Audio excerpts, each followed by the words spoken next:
Olá, sejam todos bem-vindos e bem-vindas a mais um vídeo do meu canal. Eu sou o Christian e hoje a gente vai continuar o estudo da obra Jesus e o Druida da Montanha, de Jean Valjean, agora na parte número 6, que vai ser a última parte de estudo desse livro, tá bom?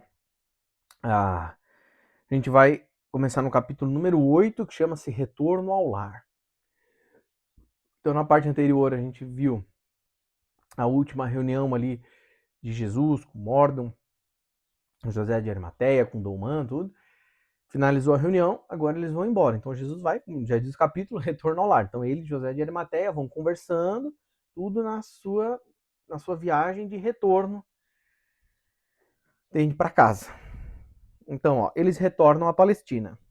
No caminho, José de Arimateia comenta que o sentido da vida é perceber a chama divina em nós. Jesus amplia o conhecimento que essa chama está em todos os seres, até nas árvores. Entende? Então, olha que legal, eles vão conversando, vários temas e tal. E aí, tu vê, José vai comentar, olha, eu acho que o sentido da vida é o que? A gente descobrir essa chama. Né? Então, a gente se reconectar com Deus, a gente descobrir qual é o nosso propósito aqui na nossa encarnação. Né? E trabalhar por esse propósito. Né? Que é se curar, é fazer reforma íntima, é melhorar, e evoluir moralmente, espiritualmente, cientificamente, mentalmente. E aí Jesus vai expandir, ele vai dizer, não, sim, José, você está 100% certo, mas não é só isso. Por quê? Porque essa chama divina está em todos os seres. Eu até marquei aqui na observação que o José vai dizer, tá, mas até nas árvores? Sim, até nas árvores, né? Até no reino vegetal. Naquele momento a gente, essa humanidade que não sabia, não tinha conhecimento, que vem através do espiritismo, que vem através da Umbanda, né, da escala evolutiva, né, de criação de Deus, escala evolutiva dos espíritos, né, cria centelha divina, reino atômico, depois mineral, vegetal, animal, elemental, humano e arcanjo, né? Então ele vai explicar isso daí. E faz sentido, né, gente? Faz total sentido. A gente, para termos uma vida feliz, uma vida bem-sucedida, nós temos que descobrir qual é o nosso propósito, né? E trabalharmos alinhados com isso, né? Então, se o nosso propósito é, não, estou aqui encarnando para me tornar uma pessoa melhor e trabalhar a raiva. E aí eu estou tendo ações de raiva que eu preciso trabalhar. E eu não estou trabalhando, pô, tu vai dizer assim, cara, não tá legal, cara, tô ficando raivoso, é chato, é ruim. E aí tu vai sentir que tá errado. Você vai ficar feliz quando? Quando você estiver trabalhando aqui dizendo, não, tive um acesso de raiva, me contive, me controlei. Aí você vai dizer, pô, que legal, estou trabalhando, estou alinhado com o meu propósito da minha encarnação. Você vê com o propósito da tua encarnação de ajudar a humanidade a evoluir na área da medicina. Mas aí você tá ganhando muito dinheiro sendo padeiro. Pô, você não vai ser um padeiro feliz. Você vai dizer, cara, não tá legal, que eu gosto tanto de medicina, eu tinha que ser médico. Então você tem que descobrir isso e falar, não, peraí, se teu coração tá dizendo tanto, e os caminhos vão se abrir para isso, porque Deus vai trabalhar para que você consiga cumprir a tua encarnação de ser um médico. E sendo um médico, não trabalhando para ganhar dinheiro, e sim para saber como é que eu desenvolvo um novo tratamento, como é que eu desenvolvo um novo medicamento, como é que eu trato as pessoas da melhor maneira possível. Então não é aquele médico que não olha na tua cara, e sim olhando, escutando a pessoa, né? Para exercer a medicina realmente com a camada humana, né? Não só com a camada de tratamento, né? Entende? Então fica essa reflexão para nós. Né? Isso para qualquer coisa. Ah, não, eu quero vir aqui, meu plano encarnatório é ser um escritor. Ah, mas você está trabalhando para escrever? Né? Entende? E aí quando a gente está descasado do nosso objetivo, e isso não é fácil de descobrir, isso depende muito desse olhar para dentro de si, de se conhecer, de se identificar, não é uma coisa assim facinha de fazer. E entende? Não é trivial, não é assim, ah, você é médico, você não. E aí olhar e falar assim, cara, o que eu quero para minha vida? Né? E aí também tem muita questão do teu momento, né? Dependendo do teu nível de expansão de consciência, você vai ter uma visão. Por isso que é uma coisa que tem que se fazer a todo momento. Né? Não é uma coisa assim, ah, não, eu descobri e percebi que eu tinha que ser médico. Aí tu é um médico, um ótimo médico, manda muito bem, mas, sei lá, com 50 anos de idade, tu fala assim, cara, não quero mais ser médico. Não. Agora eu descobri que eu quero fazer um trabalho social. Não quero mais trabalhar com medicina. Então, tu vê, mudou os teus interesses. Você vai querer continuar retornando e ajudando a sociedade, mas não agora na área da medicina, numa área social. Então você faz que, opa, agora identifiquei. Então talvez se tu ficar na medicina, vai começar a ficar triste, vai dizer, pô, não tem mais aquele tesão para ser médico. Pô, agora meu tesão era ir lá trabalhar naquela ONG, ajudando aquelas pessoas de outra forma. Então, identificando isso e fazendo a correção de rota para este novo caminho, né?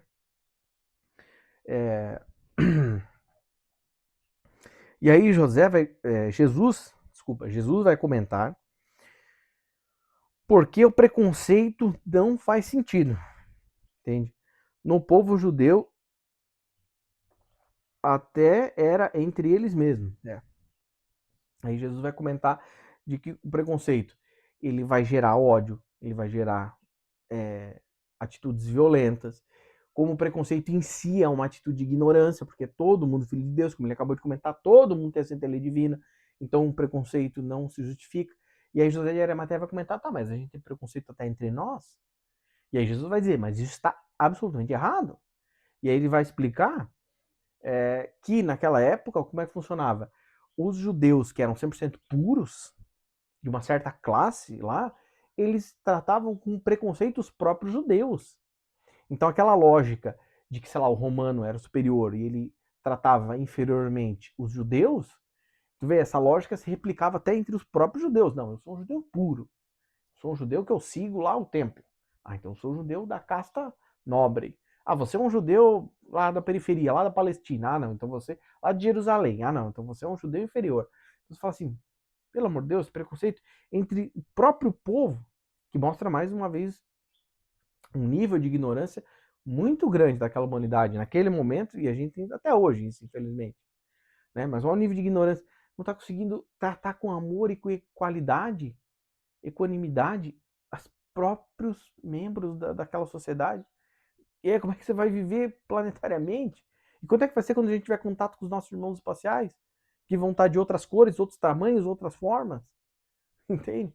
Então, isso não faz sentido algum, né? E Jesus vai comentar que o preconceito só gera problemas.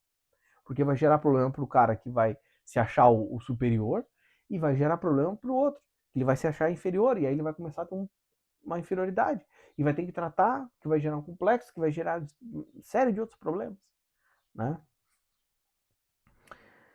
E minha última observação aqui sobre esse capítulo é: Jesus vai comentar a descrição que Daniel sobre o ser que estava sobre o rio, entende? Ele vai dizer que era ele na forma celestial. Jesus se fez presente com os dois amigos celestiais, entende? É uma passagem lá do livro de Daniel, capítulo 4 a versículo 4, capítulo 10, versículo 4 ao 6, tá?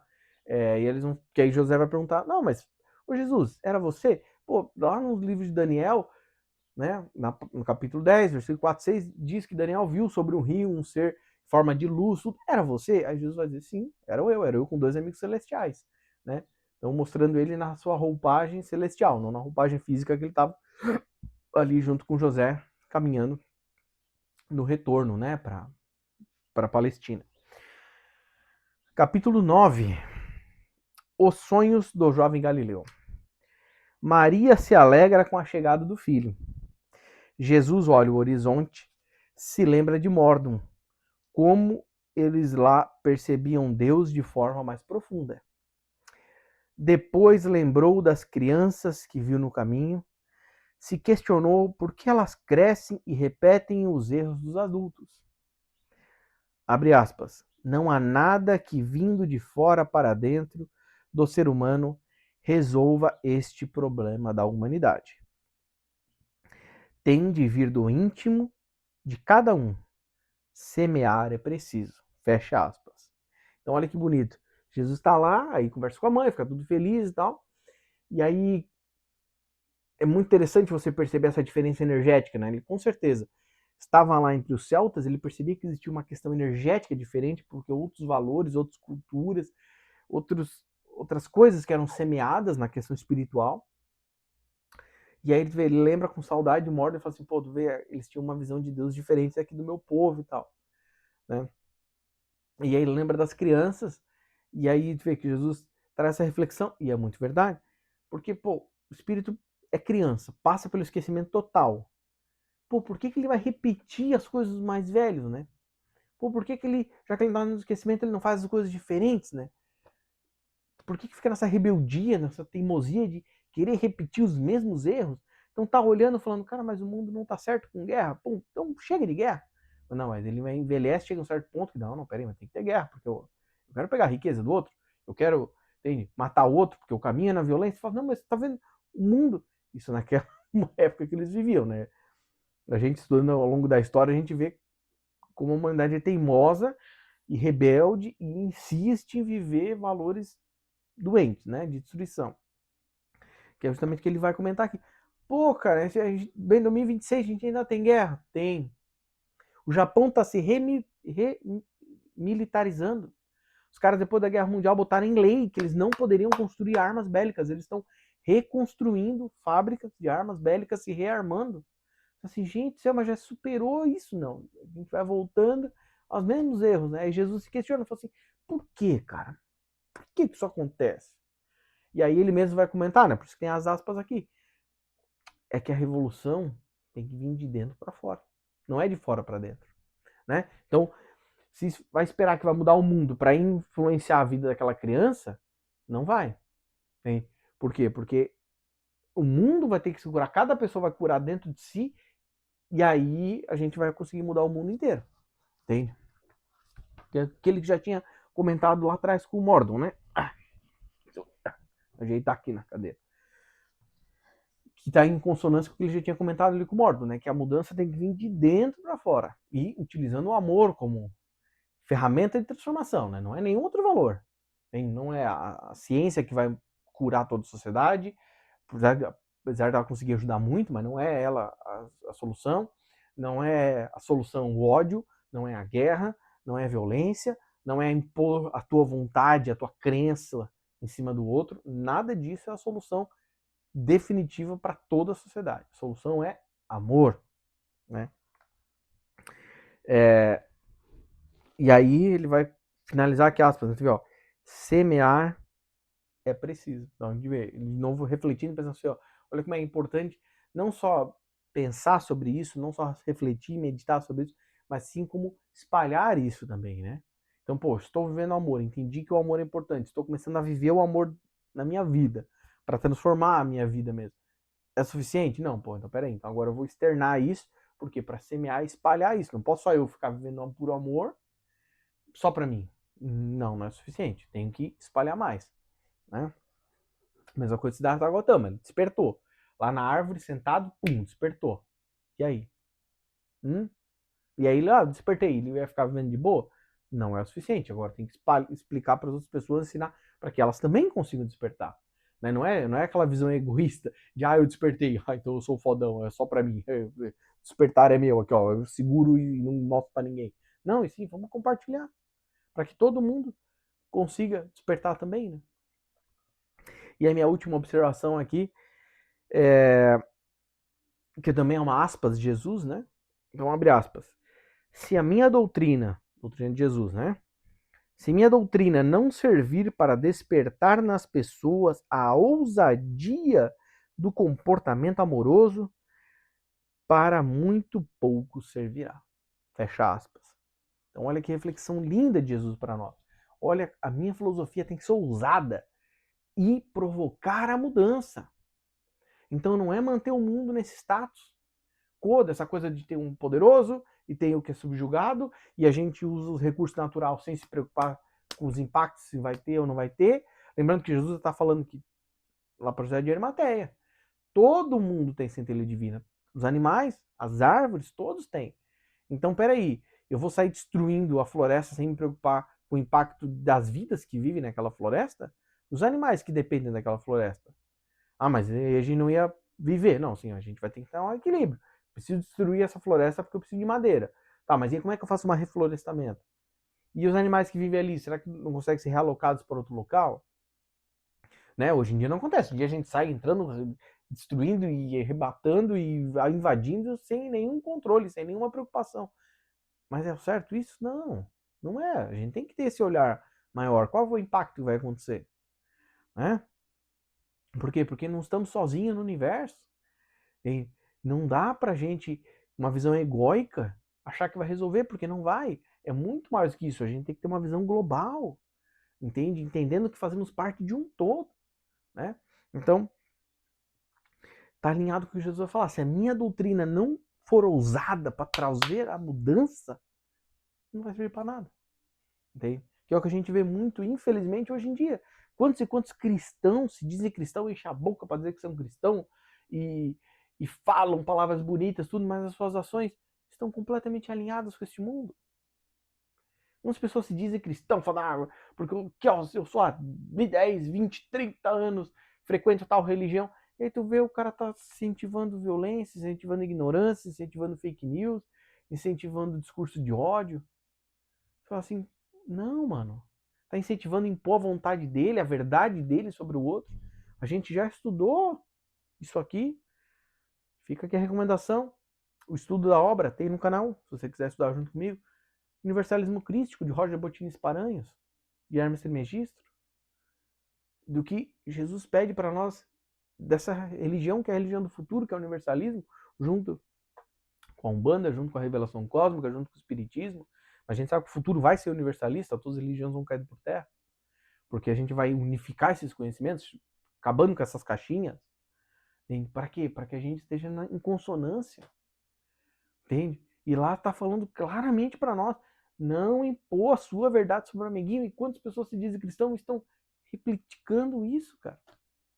Né? Quantas pessoas, padres abençoando generais de guerra? Mesma coisa que aconteceu na Segunda Guerra, os padres indo lá abençoar os mísseis dos aviões. Entende? Cara, mas aquela é uma arma de destruição que vai matar um filho de Deus. Ah, mas é do outro país. Mas é um filho de Deus. Como é que você se posiciona para abençoar aquilo? Fazer o tomara que esse míssil mate muito dos americanos.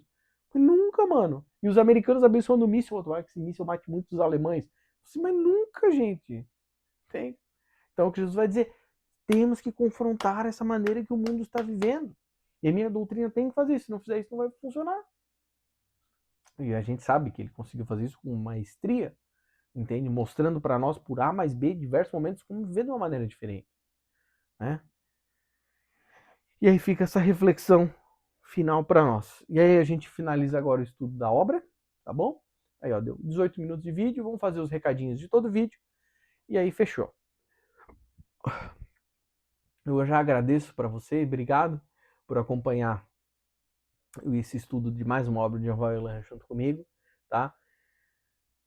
Por favor, se você puder, se você quiser, eu peço para você, curta, compartilha, se inscreve, clica no gostei, tá? Deixa um comentário, porque se tiver no celular, tiver a opção de hypar, hypa o vídeo. Todas essas ações são de graça para você, são fáceis de fazer, mas me ajuda muito. Para você é simples, mas para mim ajuda muito. Por quê? Porque o algoritmo do YouTube vai entender que esse vídeo é relevante, vai entender que esse canal é relevante e vai espalhar para mais pessoas. Essa mensagem vai alcançar ainda mais vidas, tá? Então, se você puder, se você quiser, faça essas ações, me ajuda bastante. Também deixo aqui a minha recomendação que ver o vídeo não invalida o estudo da obra, tá?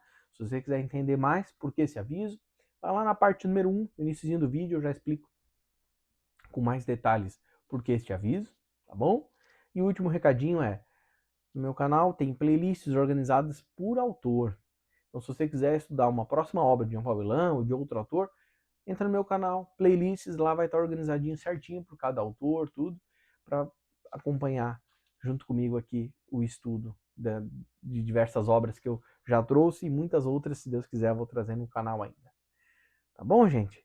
Então finalizamos essa obra. A próxima obra de Jean Valjean que vai publicar no canal vai ser o livro Crônicas de um Novo Tempo, tá? Mas eu acho que antes de eu publicar esse livro de Jean Valjean, vou continuar seguindo essa lógica, um livro de Jean Valjean, um livro de outro autor, para a gente ir estudando os conhecimentos novos que vêm da revelação cósmica, enquanto estudamos outros conhecimentos também. Acho que vou trazer um livro do estudo sobre a Umbanda, de Rubens Saraceni, Doutrina e Teologia da Umbanda. Entende? E é isso daí, gente. Fiquem todos com Deus e até a próxima.